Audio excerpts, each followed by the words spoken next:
જરા વિચારો, આખું વર્ષ ખેતરમાં પરસેવો પાડ્યો હોય અને અચાનક એક કુદરતી આફત આવીને બધી જ મહેનત પર પાણી ફેરવી દે. કેવું લાગે? આ કોઈ કાલ્પનિક વાત નથી. આવું જ કંઈક થયું હતું 1917-18માં ગુજરાતના ખેડા જિલ્લાના ખેડૂતો સાથે. અને આ જ ઘટના બની ભારતના સ્વાતંત્ર્ય સંગ્રામનો એક મહત્વનો હિસ્સો, જેને આપણે ખેડા સત્યાગ્રહ તરીકે ઓળખીએ છીએ. તો ચાલો આજે આ ઐતિહાસિક લડતની આખી વાતને જાણીએ. તો વાત છે 1917ની. જગ્યા છે ગુજરાતનો ખેડા જિલ્લો.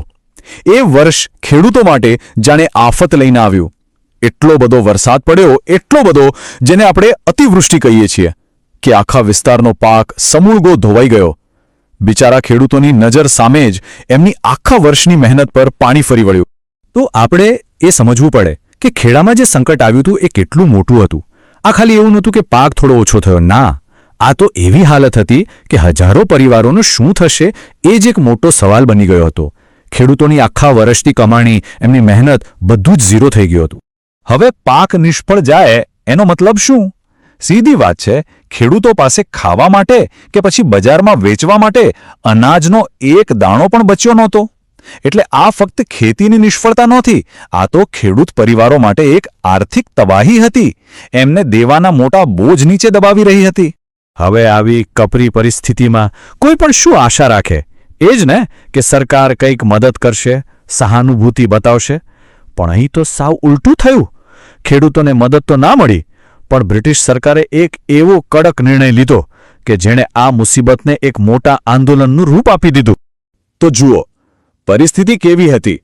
એક બાજુ બિચારા ખેડૂતો, જેમનો પાક બરબાદ થઈ ગયો હતો, એ લોકો એક સાવ સાચી માંગ કરી રહ્યા હતા કે અમારો જમીન વેરો એટલે કે મહેસૂલ માફ કરો. અને બીજી બાજુ હતી અંગ્રેજ સરકાર, જે મદદ કરવાની જગ્યાએ એકદમ કડક અને ઉગ્ર બની ગઈ હતી. બસ આ જ તો આખી વાત હતી. મદદ કરવી તો દૂર રહી, સરકારે તો ચોખ્ખી ના પાડી દીધી. એમને તો એવા ખેડૂતો પાસેથી પણ પૂરો વેરો જોઈતો હતો જેમની પાસે પોતાના પરિવારને ખવડાવવાના પણ પૈસા નહોતા. અને આ જ મોટા અન્યાયે સત્યાગ્રહની ચિનગારીને આગમાં ફેરવી દીધી. જ્યારે સરકારે ખેડૂતોની વાત કાને જ ન ધરી, ત્યારે આ લડાઈ ખાલી ખેડા પૂરતી સીમિત ન રહી, એ રાષ્ટ્રીય બની ગઈ. અને પછી આ સંઘર્ષમાં એન્ટ્રી થઈ મહાત્મા ગાંધી અને વલ્લભભાઈ પટેલ જેવા મોટા નેતાઓની. બસ અહીંથી જ શરૂ થયો અહિંસક લડતનો એક નવો અધ્યાય. આ આંદોલનની કમાન આમ જુઓ તો 3 મુખ્ય લોકોના હાથમાં હતી. પહેલા મહાત્મા ગાંધી, જેમણે સત્યાગ્રહનો રસ્તો બતાવ્યો અને લોકોને હિંમત આપી. બીજા વલ્લભભાઈ પટેલ, જેઓ એક જોરદાર ઓર્ગેનાઇઝર તરીકે સામે આવ્યા. અને ત્રીજા હતા પૂજ્ય રવિશંકર મહારાજ, જે ગામે ગામ ફર્યા અને લોકોમાં જાગૃતિ લાવ્યા. આ ત્રિપુટીએ તો આંદોલનને એકદમ મજબૂત બનાવી દીધું. તો ચાલો આખી ઘટનાને ફટાફટ સમજી લઈએ. 1917માં વરસાદે પાક બગાડ્યો. સરકારે મદદ તો ના કરી, પણ વેરો ઉઘરાવવાની જીદ પકડી. અને છેવટે સરકારના આ જ વલણ સામે 22 માર્ચ 1918ના રોજ સત્યાગ્રહનો બુંગો ફૂંકાયો. પણ આ આંદોલન સફળ કેમ થયું? એનું સૌથી મોટું કારણ હતું ગાંધીજી અને વલ્લભભાઈ પટેલની જોડી. ગાંધીજી, જેઓ આખા દેશના નેતા હતા, એમને માર્ગદર્શન આપ્યું. અને વલ્લભભાઈ પટેલે અહીં સ્થાનિક સ્તરે ગામડે ગામડે સંગઠન મજબૂત કર્યું.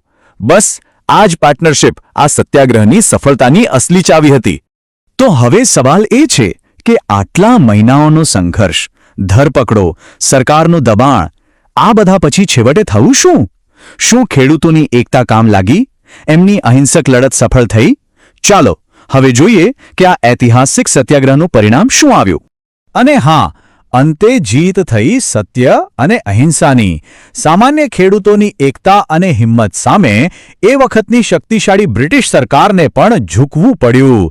એમને નમતું જોખવું પડ્યું અને ખેડૂતોની માંગણીઓ સ્વીકારવા માટે તૈયાર થવું પડ્યું. આ જીત કેવી રીતે મળી? એના 3 મુખ્ય કારણો હતા. પહેલું અને સૌથી અગત્યનું, ખેડૂતો એકજૂટ રહ્યા. ગમે કેટલું દબાણ આવ્યું પણ તેઓ તૂટ્યા નહીં. બીજું, એમની આ એકતાએ સરકાર પર જબરદસ્ત પ્રેશર બનાવ્યું. અને ત્રીજું, આ પ્રેશરના કારણે સરકારે છેવટે જાહેરાત કરવી પડી કે જે ગરીબ ખેડૂતો વેરો નથી ભરી શકતા, એમનો વેરો માફ કરી દેવામાં આવશે. એટલે સમજો, આ જીત ખાલી ખેડાના ખેડૂતોની નહોતી, આ તો ગુજરાતની ધરતી પરનો પહેલો સફળ સત્યાગ્રહ હતો. આનાથી એક વાત પાક્કી થઈ ગઈ કે ગાંધીજીનો અહિંસાનો રસ્તો ખાલી વાતોમાં નથી, પણ હકીકતમાં પણ કામ કરે છે. અને આ જ સત્યાગ્રહે આવનારા સમયના મોટા આંદોલનો માટે એક મજબૂત પાયો નાખ્યો. અને હા, આ સત્યાગ્રહમાંથી દેશને એક બીજી મોટી ભેટ મળી. એ હતા વલ્લભભાઈ પટેલ. એક રાષ્ટ્રીય નેતા તરીકે એમનો ઉદય અહીંથી જ થયો.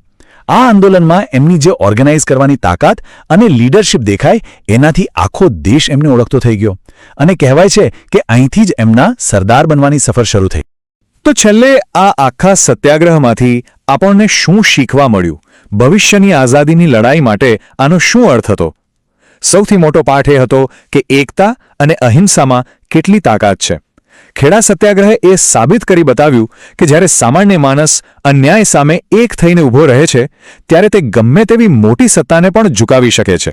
અને આ જ વિશ્વાસ, આ જ સંદેશ આગળ જતા ભારતના આઝાદીના સંગ્રામનો પાયો બન્યો.